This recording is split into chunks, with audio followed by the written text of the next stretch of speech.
હવે તો સંસારની આસક્તિ ઓછી કરો, હવે તો પ્રભુની ભક્તિ કરો. ક્યાં સુધી? ખૂબ કર્યું, સારું, કરવું જોઈએ. કર્મ પ્રધાન બનો, બધી જ વ્યવસ્થા કરો સંસારની, પણ કોઈક સમય તો હોય ને કે હા, હવે મારું જીવન ભગવાનની ભક્તિમાં લગાવું. ક્યાંક તો માણસ કોઈ તો પડાવમાં નક્કી કરે ને, ખૂબ કર્યું સંસાર માટે, હવે મારે મારા આત્માનું કલ્યાણ સાધવું છે. ક્યારેક તો નક્કી કરે ને માણસ કે હવે નહીં તો ક્યારે. તમને એમ લાગે કે હજી તો બધું બરાબર છે, હજી તો ક્યાં ઘણો સમય છે, હજી મારે ક્યાં ભગવાનની ભક્તિ કરો. અને એમ નથી કેતો કે સંસારના કામ છોડીને ભગવાનની ભક્તિ કરો. કરતા કરતા પ્રભુની ભક્તિ કરતા જાઓ. એવા પ્લાનિંગ કરવા નથી કેતો કે આ છોડીને આ કરીએ. કાંઈ છોડવાની જરૂર નથી. જે કરો છો એમાં ભગવાનની ભક્તિને ગૂંથી લો. ચલો, પહેલા સવારે વહેલો ઉઠીને ઓફિસે જતો હતો, બરાબર જઈશ, પણ હવે અડધો કલાક વહેલો જાગી યમનાષ્ટકના પાઠ કરીને જઈશ. નાના નાના સંકલ્પો કરો. હું નથી કહેતો કે બહુ જ મોટું બધું છોડીને સકડી ભોગની સેવા, એ તો ભાગ્યશાળી હોય કરે. નાના નાના સંકલ્પો કરો. રોજ મંગળાના દર્શન કરીશ, રોજ એક અષ્ટાક્ષરની માળા કરીશ, રોજ એક યમના. અને મને તો ભરોસો છે, આ જેટલા કથામાં બેઠા છે ને એ નહીં કરતા હોય ને તો કાલથી ચાલુ કરી જ દેવાના. મને તમારા ઉપર બહુ ભરોસો. એટલે કાલથી તમે રોજ એક માળા કરવાના છો, એક યમનાષ્ટકના પાઠ કરવાના. નાના નાના સંકલ્પો કરો. કારણ તમને ખબર નથી, ભગવાનનું નામ એ બહુ મોટું છે. આપણને બધાને શું છે, સંખ્યાના બળની ખબર છે, નામના બળની ખબર નથી. એક વારનું નામ પણ એવી મહિમા રાખે છે કે એક વાર પ્રેમથી લીધેલું નામ જન્મ જન્માંતરના કલ્મશોને ધોઈ નાખવાનું સામર્થ્ય રાખે છે. આપણને શું થાય, 108 માળા કરી, 1,00,000 વાર જપ્યું, 1000 વાર જપ્યું. આપણને સંખ્યા બળની ખબર છે, નામ બળની ખબર નથી. મહિમા નામનો છે. એક વાર પણ તો કોઈ કે એક વાર લેવાનું આટલું બધું ફળ, તો પછી આખો દિવસ જપવાનું કેમ કહો છો? એ એટલા માટે કે તમારું એક વાર બોલ્યા તો ખરા, પણ ભગવાન ક્યારે સાંભળે એ આપણને ખબર નથી. એટલા માટે એ કઈ ક્ષણે આપણને સાંભળતો હશે ખબર નથી. એટલે અહર્નિશ ભગવત નામ લેવું. તમે કરોડ ઉપાડો, 10 લાખ ઉપાડો કે લાખ ઉપાડો, કરોડ માટે કરોડ વાર સાઈન કરવી પડે, 10 લાખ ઉપાડવા 10 લાખ સાઈન કરવી પડે, લાખ ઉપાડવા માટે લાખ સાઈન કરવી પડે ચેકમાં. એક સાઈન કરો તો લાખ ઉપડી જાય. નામનું મહાત્મ્ય તો તમે જુઓ, આ નામનો મહિમા છે. એક સાઈન થી 10 લાખ પણ ઉપડી જાય છે. લાખ માટે આટલી સાઈન ને 10 લાખ માટે આટલી સાઈન, એવું થોડી હોય છે. એક વાર લીધેલું ભગવત નામ કરોડો પાપોને બાળી નાખે છે. આ નામની મહિમા છે. સંખ્યાની મહિમા એ બહુ મહિમા નથી, નામની મહિમા એ મોટી મહિમા છે. ભગવત નામની મહિમાને જાણ તો નાના નાના સંકલ્પો છે ને તમારા જીવનમાં ભગવાનને વણી દેશે. તમને એમ લાગે એક વાર પગે લાગવાથી શું? અરે ના, એનો બહુ મોટો મહિમા છે. પ્રણામો દુઃખ સમનસ્તમ નમામિ હરિમ પરમ. ભાગવત તો કહે છે, એક વાર પ્રણામ કરો ને તમારા સમસ્ત દુઃખો ભગવાન હરી લે છે. તમને એમ થાય એક વાર પગે લાગવાથી? હા, એક વાર પગે લાગવાનો આવો મહિમા છે. વિચાર તો કરો.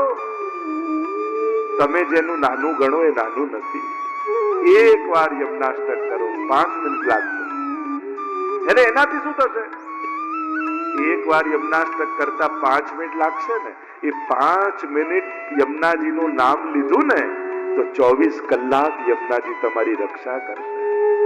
આવો ભાવ રાખો, હું એક યમનાષ્ટક કરું છું ને તો 24 કલાક યમુનાજી મારી રક્ષા કરે.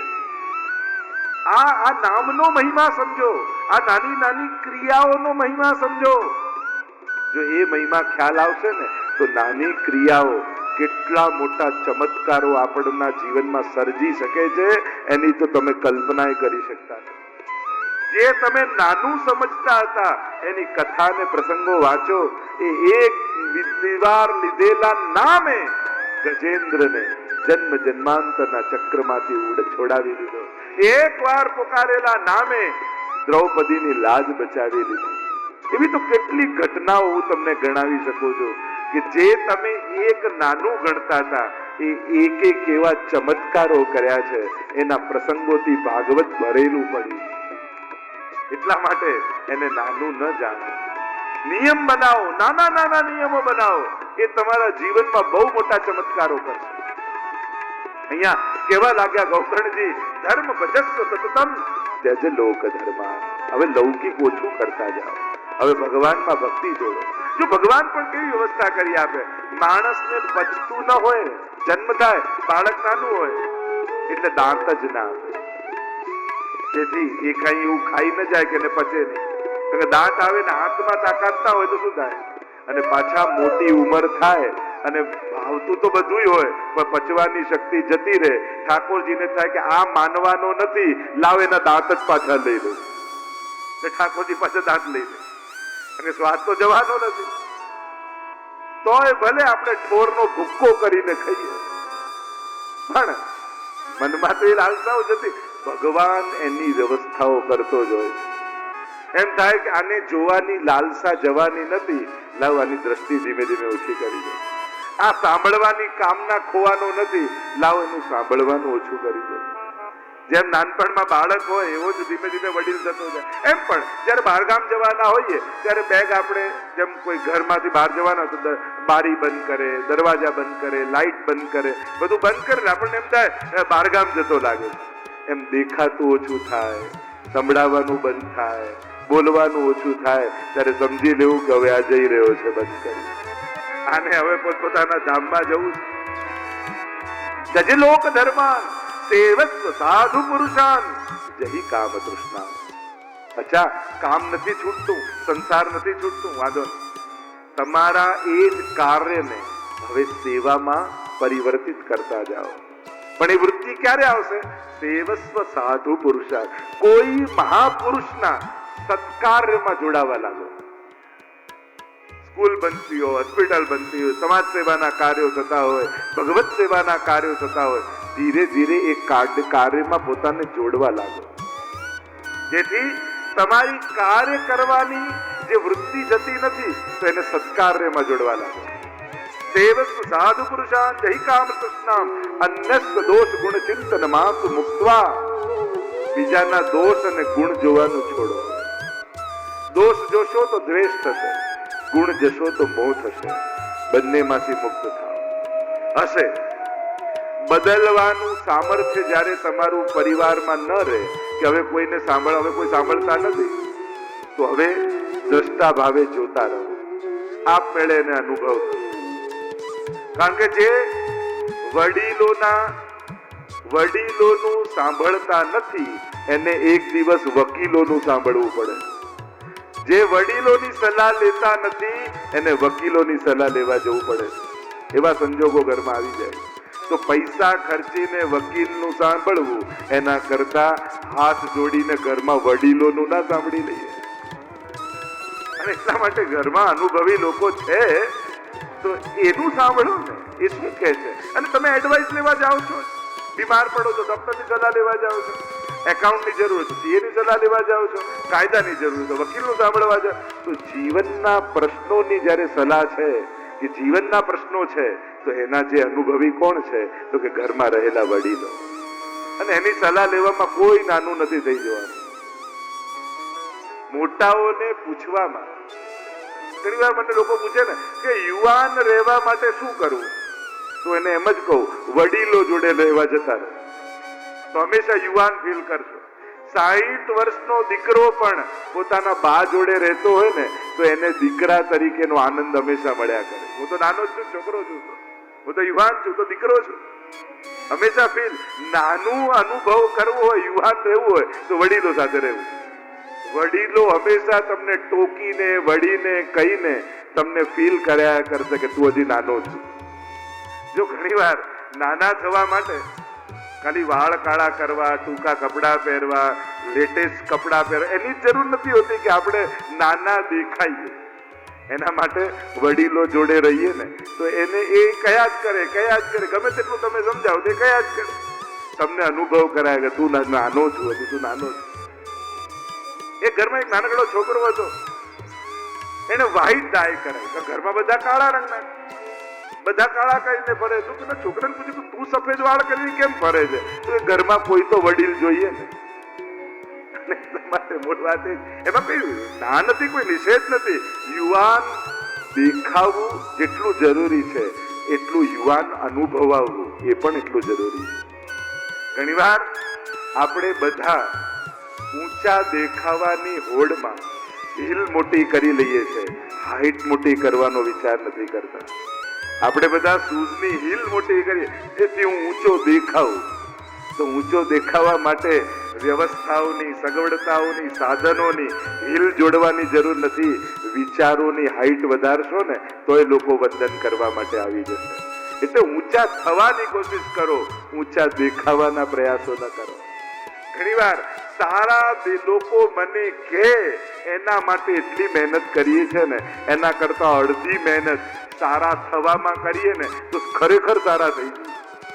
પણ લોકો સારા કે એના માટે બહુ મહેનત કરી જાય. ગામના લોકો મને સારો કે અને દેખાવાની કોશિશમાં થાકી જાય છે માણસ.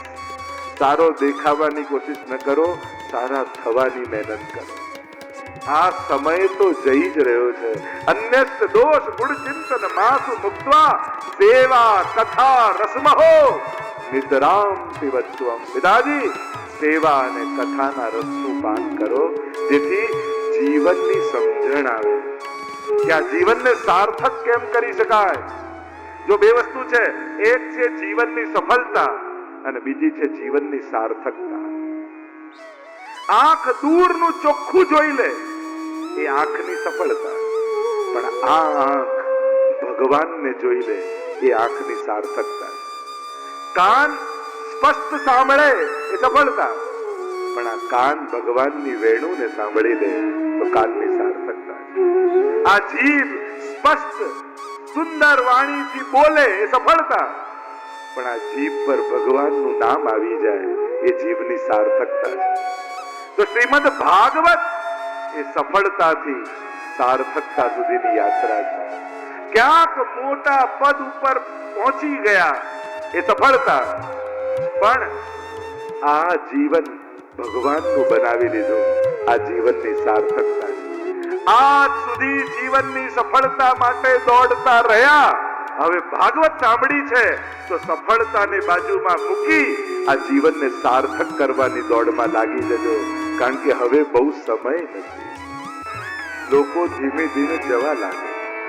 એમ લાગે કે આને હાર્ટ એટેક આવી ગયો, આ ગુજરી ગયા, અરે આ તો મારી જોડે ભણતો, આ તો મારી સાથે કામ કરતો, અમે તો સખા એક સરખી ઉંમરના. અને જ્યારે સમાન વયના લોકો જતા જુએ ને ત્યારે માણસને ભય લાગવા માંડે. અરે આખી જિંદગી ભાગા દોડી કરી અને જીવન પૂરું, આ આટલું બધું ભેગું કર્યું ને. મહાત્મા કહે ભેગું કરેલું તો એને કહેવાય જે ભેગું આવવાનું હોય. ચારે બાજુ જોયું થયું કે મેં તો એ જ ભેગું કર્યું જે મૂકીને જવાનું. આમાંથી મારી જોડે તો કાંઈ નથી આવવાનું, તો હવે શું જોડે આવશે એનો પ્રશ્ન મનમાં જાગે. ગુરુની શરણે જાય, ગુરુ હાથમાં માળા આપે ને કહે બેટા આ લીધેલું ભગવાનનું નામ તારી સાથે આવશે, આ સાંભળેલી કથા તારી સાથે આવશે. કોઈ પ્રશ્ન કરે કે આ કથા મેં સાંભળી શું કામ, ક્યારે મને કામ લાગશે? જ્યારે તારો અંત સમય આવશે અને તારી ઇન્દ્રિયો, તારી વૃત્તિ, તારી બુદ્ધિ, તારું મન આ બધું તારું સાથ છોડી દેશે ને ત્યારે સાંભળેલી કથા તારી સામે આવીને ઊભી રહી જશે અને ભગવાન જોડે તારો સંબંધ જોડી દેશે.